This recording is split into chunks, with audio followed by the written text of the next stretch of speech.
বলে আচ্ছা মাকে আমি ছোবো, মায়ের একবার গায়ে পায়ে হাত দিয়ে প্রণাম করবো। অনেকে বলে যে কেন ব্যাটা, না আমার যা কিছু কষ্ট দুঃখ আছে মাকে দিয়ে দিই। বুঝতে পেরেছে?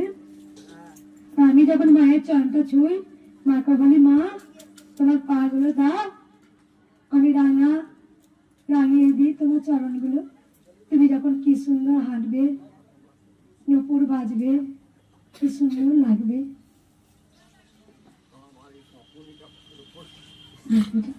অবশ্যই মা তো সেই জন্যই এসেছেন। যদি আপনার সমস্যা কাকুনি যদি না থাকতো তাহলে কি আপনি আসতেন? আপনি কি বলতেন জয় কৃষ্ণকালী মায়ের জয়? বলতেন না। আপনার যদি হাঁপানি রোগ না থাকতো কখনই বাবা আপনি আসতেন? আপনার যদি কোনো অসুবিধা না থাকতো আপনি কি আসতেন মায়ের কাছে? বাবা আপনি কি ডাকতেন?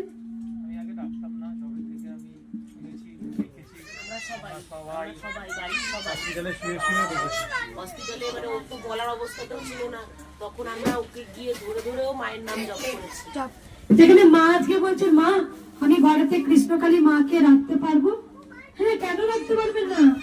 মা সদা, মা জগতের মা, তিনি হচ্ছে জগৎময়ী, তিনি জগৎ জননী। আমরা যেন কি করি, কি ভুল করি? আমরা ভুল করি যেটা হচ্ছে যে ধরুন আমি চাইছি মায়ের কাছে মা আমাকে দাও দাও দাও দাও, কিন্তু জানেন তো মাকে না চাইতে পাওয়া যায়, না চাইতে পাওয়া যায়। সেটা চাওয়াটা অন্যভাবে হবে। চাওয়া মানে আমি জানি আপনার শরীরে অনেক কষ্ট হচ্ছে, আপনি তো অবশ্যই মাকে ডাকবেন মা ভালো করে দাও, জীবনে অনেক সমস্যা আছে, আপনি তো মাকেই বলবেন। কাকে বলবেন? বলার তো মালিক হচ্ছে মা, মাকে বলবেন। তাই দেখুন না চাইতে কি পাওয়া যায় জানেন? যদি আপনি মাকে ভালোবাসতে পারেন তখনই দেখবেন আপনার কাঁপুনি, আপনার হাঁপানি, আপনার ক্যান্সার, ওই যে মা বললেন যে ছেলের পাটা এত বড় 9 বার আসছে, 9 বার ওই পা নিয়েও দাঁড়ায়, এখানে দাঁড়িয়ে থাকে সমান। বোন টিভি মানে মাথাটা একদম মানুষের মাথার মতো হয়ে গেছিল হাঁটুটা যখন এসেছিল ছোট্ট বাচ্চা। ক্লাস মাধ্যমিক করছে, টেস্ট দিয়েছে, ফাইনাল এবার দেবে। কতটুকু বয়স? 15+16 বছর ছেলেটা বয়স হয়নি এখন, 16-17 বছর বয়স। তার জীবনটা আজকে অকালে চলে যাওয়ার আগে মা কিন্তু ঠিক টেনে ধরছে, মা তুলে ধরছে। তাই সকল সন্তানকে বলবো শুধু একটা কথাই, মাকে ভালোবাসতে হবে। মাকে ভালোবাসুন, জীবনে অনেক কিছু পাবেন। একজন স্বামী বিবেকানন্দকে এক ব্রিটিশ মা বলছেন আচ্ছা তোমাদের হিন্দু সনাতন, একটু চুপ করে শোনা, আচ্ছা হিন্দু সনাতন ধর্মে আপনাদের সবাই কেউ কালী, কেউ মা মনসা, কেউ শীতলা, কেউ গণেশ, কেউ কৃষ্ণ, কেউ শিব, সব পুজো করে কেন? কেন আমাদের সনাতন ধর্মে এত দেবতা দেবীদের পুজো হয় কেন? তখন স্বামী বিবেকানন্দ পরম জ্ঞানী, ওনার মতো জ্ঞানী তো পৃথিবীতে আজও কেউ নেই এখনো পর্যন্ত। স্বামী বিবেকানন্দ তিনি বলেছিলেন আপনার হাতে এটা কি? বলেছিলেন চুড়ি, সোনা। বলছে গলায় কি? বলছে গলাতেও সোনার চুড়ি। বলছে আপনি হাতে গলায় পরিয়েছেন, ওইটাকে যদি গলিয়ে দেন বা আগুনে তাপ দেন কি হবে? বলছে সবটাই সোনায় পরিণত হবে। তাহলে বুঝিয়ে দিলেন আমাদের হিন্দু ধর্মেরা যে যাকে পুজো করুন, ভগবান এক এবং অদ্বিতীয়।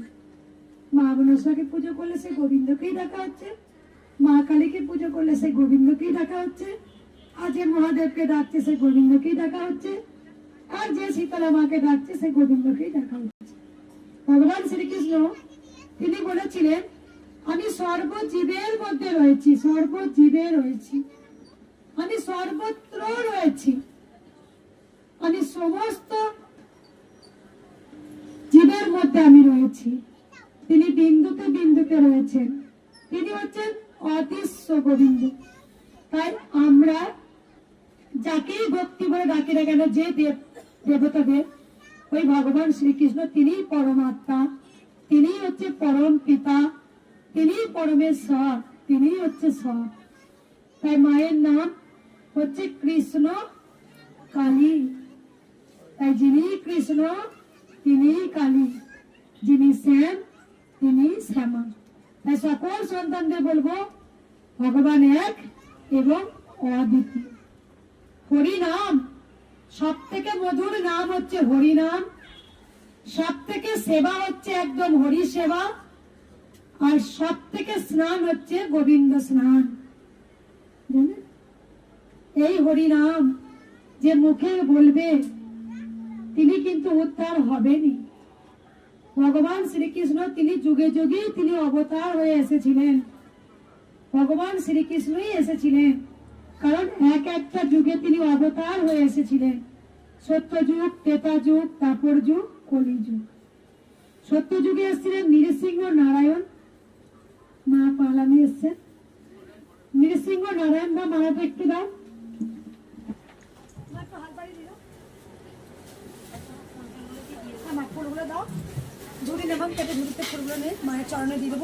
যারা যারা ফুল এনেছেন ফুলগুলো শুধু দিন, মিষ্টিকেও দেবেন না। মিষ্টিটা খেলে কৃষ্ণকালী মায়ের সুগার হয়ে যাবে, তাই কৃষ্ণকালী মায়ের সুস্থ হবে। মিষ্টিটা বাড়িতে প্রসাদ হিসাবে নিয়ে যাবেন। ফুলটা দাও, একটা দাও, মায়ের গোপালে হাতে দিয়ে দিচ্ছি। সকল সন্তানকে একটা কথা বলে আবার চুপ করবেন। এবার শুনে নিন, বেশ পরে নিবি, মানতে একটু সরাই পরে নিবি। কথাটা বলে দিই, আমি যখন মায়ের পুজো করতে যাবো তখন নিবি মায়ের চরণে ফুল দিন। তবে একটু শুনুন, আমার কথাটা একটু মন দিয়ে শুনবেন। চারটে যুগ, সত্য যুগ, ত্রেতা যুগ, দ্বাপর যুগ, কলি যুগ। সত্য যুগে এসেছিলেন নৃসিংহ নারায়ণ, তিনি কৌশিকপুর হিরণ্য রাজাকে তিনি বধ করার জন্য এসেছিলেন, আর প্রহ্লাদকে রক্ষা করার জন্য। প্রহ্লাদ কিন্তু ছিলেন ওই কৌশিকপুর হিরণ্য রাজারই পুত্র, নিজের পুত্র। সবাইকেই মানাচ্ছে যে আমি ভগবান, সব জায়গায় রাজা তো, কিন্তু একমাত্র কৌশিকপুরের তার সন্তান প্রহ্লাদ কিন্তু নারাজ, তুমি ভগবান নয়, ওম বিষ্ণু। ওকে আগুনে ফেলছে, সাপের গাদালে ফেলছে, বেঁধে রাখছে। তাই আমি আজও ভাবি মন্দিরটা আমি গোবিন্দ চরণেই দিয়ে দিয়েছি। একদম সব থেকে আমাদের লজ্জার বিষয়, সেখানে একটা কথা বলবো, যেখানে মন্দিরটা এত ভাঙার চেষ্টা, এত প্ল্যানিং, সনাতন ধর্ম লজ্জার ব্যাপার আমাদের যে কৃষ্ণকালী মায়ের মন্দিরটা ভাঙার প্ল্যানিং বারবার।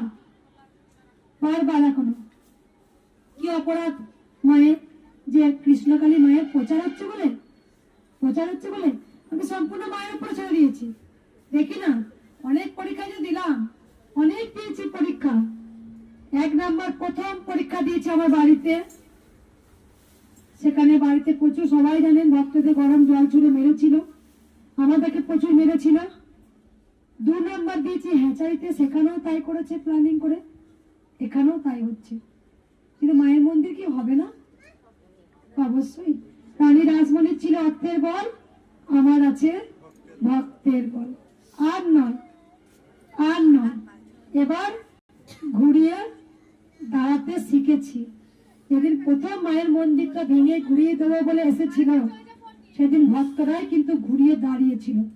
এখনো তাই। কিন্তু একটা কথাই বলবো, যদি সনাতন ধর্মে আঘাত পড়ে, একটা মন্দির যদি ভাঙচুর হয়, এবার কিন্তু ভক্তরা পুরো কিন্তু খেপে যাবে।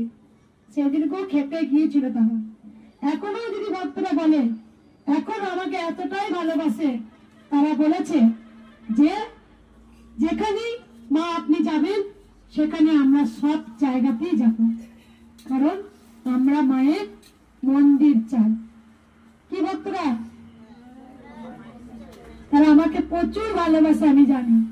প্রথম যেদিন এই মন্দিরটা ভাঙতে আসে, সেদিন ভক্তরা পুরোটাই ঘেরাই করবো, একদম প্ল্যানিং করেছে। মা সেদিন তুমি এসেছিলেন, একদম এখানে 10,500 ভক্ত পুরো রাস্তাটা দাঁড়িয়ে পড়েছিল।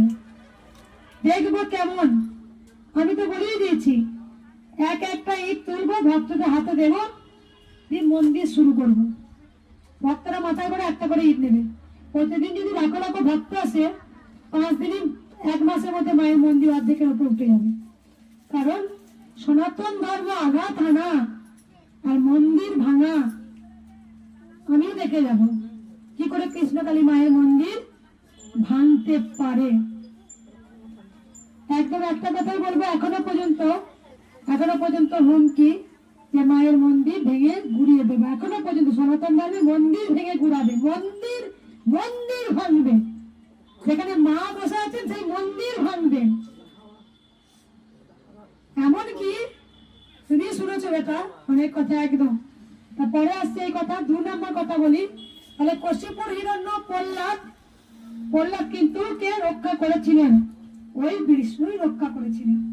তাহলে সত্যযুগ ত্রেতা যুগে এলেন রাম, তিনি রাবণকে বধ করলেন, অত্যাচারী রাবণকে বধ করলেন। সেখানে তারপরে কি